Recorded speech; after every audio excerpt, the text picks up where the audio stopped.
Okay. Oh boy, excuse me. Alright. So, this is part two. So,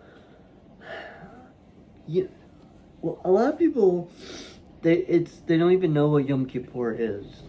Um, it's something, I saw something that, uh, I'd like to talk about, um, which I thought was very telling, and it sort of plays into this whole theme that I'm about to get into. It was a clip from, I believe it was the show The Majority Report with Sam Cedar, who's one of these like far left wing, self-hating anti-Zionist Jews, and he had a video of Charlie Kirk debating some college kid about Israel, Palestine, and all that. And the caption that he added to the video was, Charlie Kirk makes up fake Jewish holiday to win an argument, something like that. So when you watch the clip, what Charlie Kirk is talking about is he refers to the to the Jewish holy day of Simchat Torah, and that is definitely not a fake made up holiday. As a matter of fact, it's a biblical holiday. If you look, I don't remember the exact source, so you guys can look it up yourselves. But it's in the Bible. Like if you look in the Old Testament, it's in Deuteronomy and Leviticus, and it's verses that talk about celebrating Simchat Torah. It's a biblical holiday. Of course, most people have never even heard of it. Even many Jews, unfortunately, which is very sad. I do believe that he made one mistake. He called it the holiest day of the Jewish year.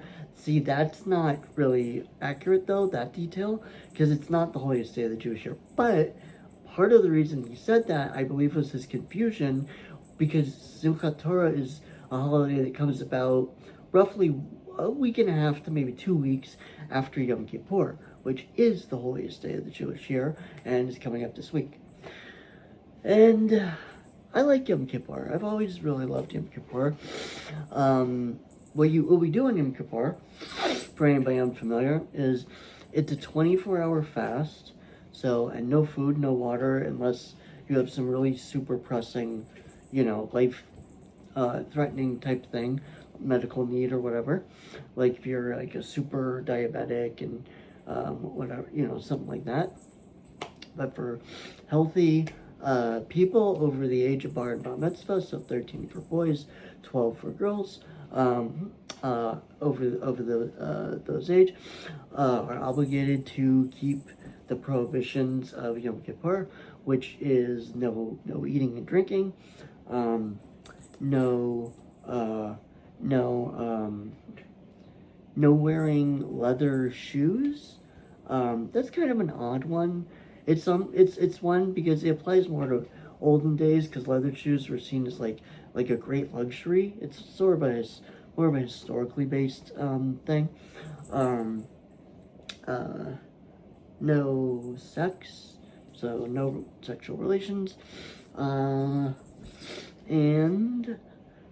so there's the fasting. And no bathing, like no bathing for pleasure. Well, actually, ideally, no bathing at all. Now, if like something happens for whatever reason, and you need to take a bath, you could you can read the halachas about it, but there's ways around it. But generally, no, you can't bathe on Yom Kippur. And so, then what do we actually do?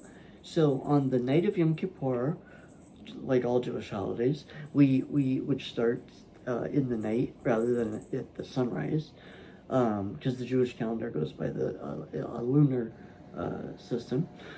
So what we do is we go at night. We do all the special Yom Kippur prayers. We go home. We go to sleep.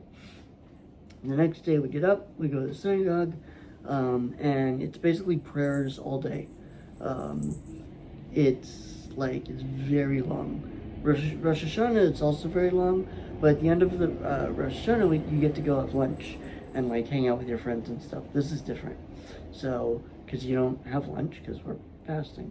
So,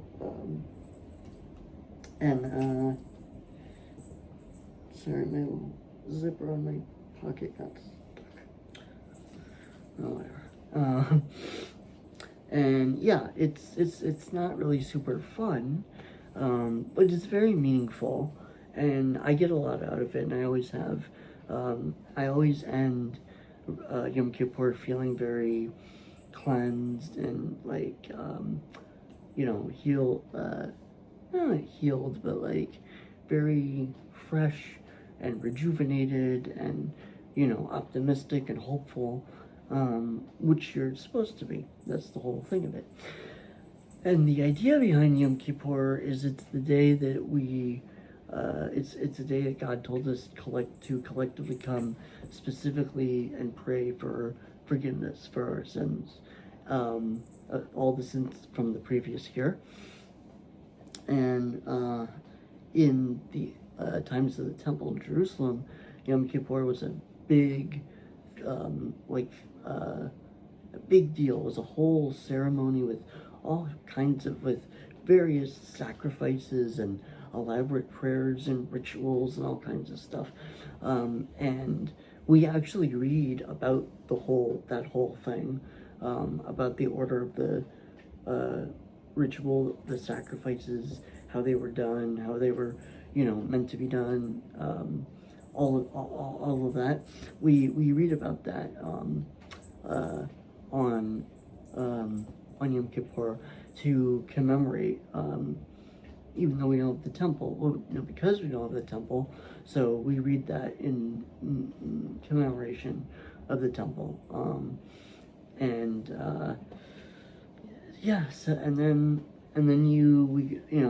So there's the prayers, then we read the Torah, there's the special Torah reading, and then then obviously there's no lunch or anything afterwards, so there's usually a few hours, like maybe 3-4 hours or so, of a break, where some people will go home and like relax and take a nap or whatever. Some people will take a nap in the synagogue because they don't want to bother, especially because they're weak from fasting. They don't want to walk home and walk back, and so a lot of people just like put their head down in the synagogue at that time, or sometimes they'll give like a class, like the rabbi will give some sort of special class, or there's just people just sit and schmooze, just shoot the shit, so to speak.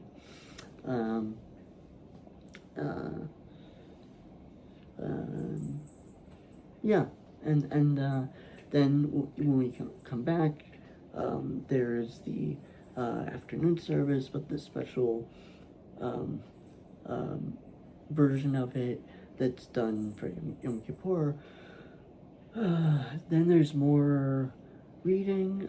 We read the book of Jonah. The whole book of Jonah is read.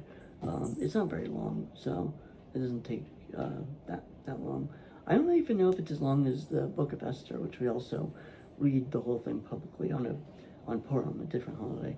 And then there's a special additional service called Ne'ilah, which is like the pinnacle of the whole thing, like the whole day, like the various prayers and this and that have been sort of building up to the moment of the Ne'ilah prayer. And Ne'ilah, the rabbi will get up and give a whole big speech to inspire people. And the thing about Ne'ilah is it's like the essence of Yom Kippur. It's the moment when the gates of heaven and prayer are open the widest, and you can, it's the ultimate pinnacle of everything, for not just for Yom Kippur, but like for the whole year, really.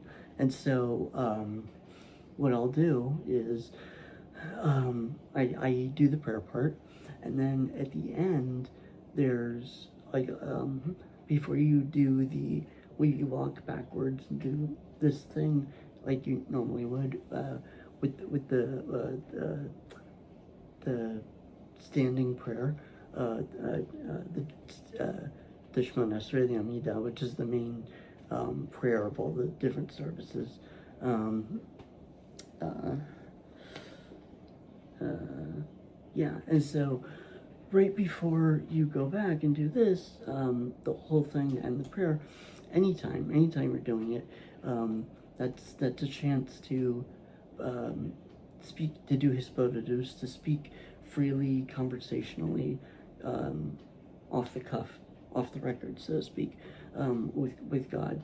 And and of course I always do that on Yom Kippur, and depends how much I really have to say, but I really try to pour out my heart and everything, all the major things, everything that like has been bothering me or that I'm afraid of, or all of that.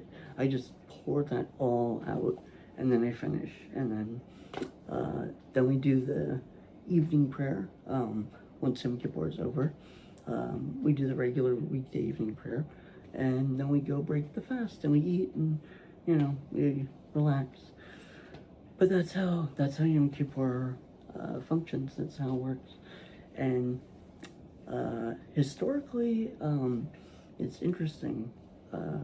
In the Talmud, it says that Yom Kippur, the origin of it, is that I didn't know this actually for a very long time. I'm running a tub, so let me go check that. I'll be right back.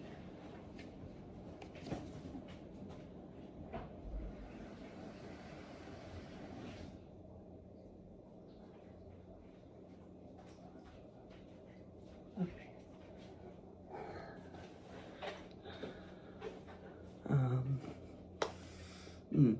So, I remember learning that Yom Kippur, the original source for it, is that when the people sinned, the Jewish people sinned with the golden calf and all that, the whole story, that either the day Moses broke the tablets, or the day the new ones were given. I'm not entirely sure which one it is. I think it's the latter. Is Yom Kippur. So Yom Kippur was decreed because of that incident, which I really didn't know that for a very long time. Another thing I didn't know for a really long time is the holiday that comes 3 days after Yom Kippur. It's called Sukkot or Sukkot. I didn't know for a long time that that holiday is commemorating the 40 years of the people in the desert, after being freed from Mitzrayim, from Egypt. And I guess they lived in these huts, these Sukkot. So that's so each person that's able builds their own sukkah, or if it's a family, they build the one for the family. It's not like they do individual ones, like this dad's sukkah, mom's sukkah. Nobody does that. But yeah, I remember when I learned that, I was like kind of blown away, just because I never heard that before. I was like, But yeah, it's been a really crazy, wild year. Wild last few years, to be sure. And just a lot, it's been a lot. But yeah, so I guess that's all I was gonna say, is talk a little about Yom Kippur. I'm not gonna really get into the deep analysis of it or whatever, partly because I want to go take my bath.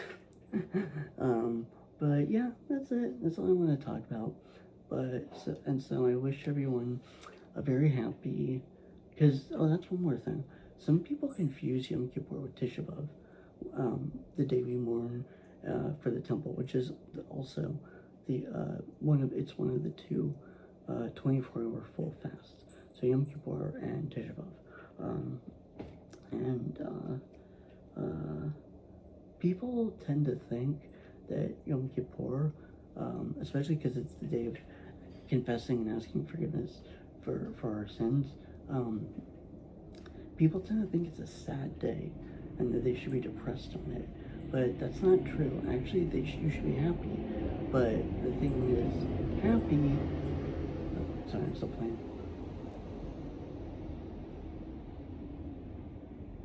Okay. You should be happy on Yom Kippur, but not silly and goofy and frivolous. Kind of happy like you would, on Purim, for example. But yeah, you're not supposed to be depressed.